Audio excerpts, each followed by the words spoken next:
This is Action Sports Jax First and 10 Training Camp. Sponsored by Ann Najar and Levine, Accident Attorneys.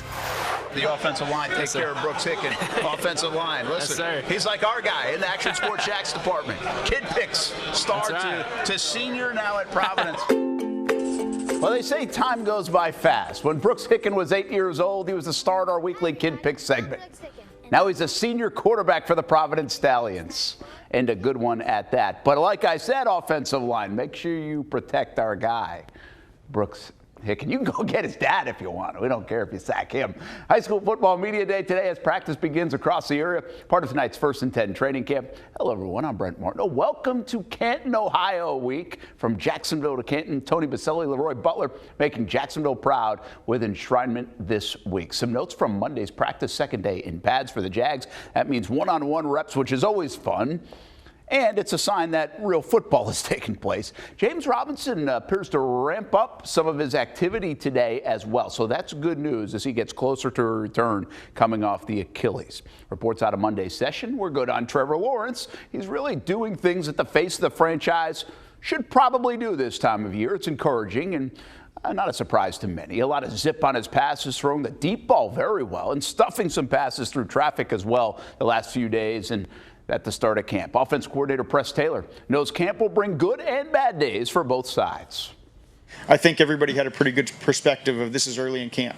You know, there's kind of the ebbs and flows of camp of the offense has a day, the defense has a day. You like seeing that and the competitive and that up and down. That means both sides are having some success now. As the offense coordinator, we want to win every single day, every play, every period, all that. Jags get the chance to play someone else on Thursday. The team will leave for Canton on Wednesday. Here are some other thoughts coming out of practice today from some other folks, our friends in the media, like John Shipley. ETN gets a big run now. Offense is in a good rhythm as they have been all camp, and ETN has really looked sharp. Ashlyn Sullivan from Jaguars.com, 11 on 11. Trevor Lawrence touchdown to Christian Kirk. By the way, we saw a video of that one from the Jaguars. It was really good. Josh Allen, he's vocal as well. Chris Manhertz a touchdown. Look for a lot of tight end interaction in Doug Peterson's offense. And one more from our buddy Mike DeRocco from ESPN. Jaguars camp practice recap. Big day for Josh Allen, at least a sack and 2 tackles for losses. Christian Kirk, Evan Ingram, back of end zone catches from Trevor Lawrence. Ingram apparently had a big day out there as well. Shaq Griffin enters year 2 with the Jags, and this defense has been flying around 1 week into camp. The way we've been attacking the ball, one. The way we've been communicating, our communication is so much better. The trust is so much better. And then you see the D-line is running around. It's so many times where even we get into the ball, there's already sacked before the ball even came out. So that shows a lot.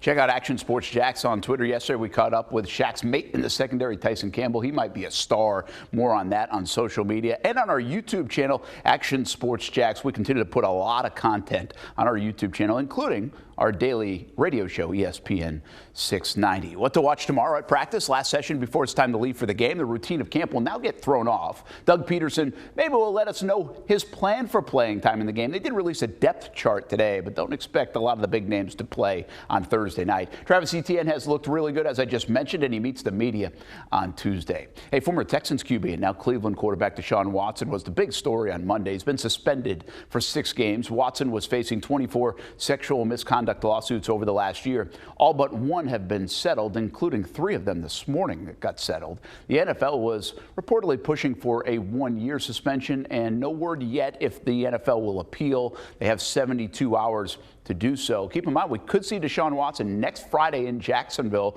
Browns play the Jags in the preseason, and I would expect Watson will play. He is eligible to do that despite the suspension. High school football season is underway. Practice started today. Media day today. The big storylines on the gridiron coming up next on First and 10 Training Camp.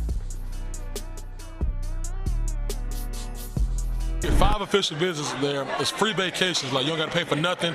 No food. You pay for the plane ride. Like, everything is paid for.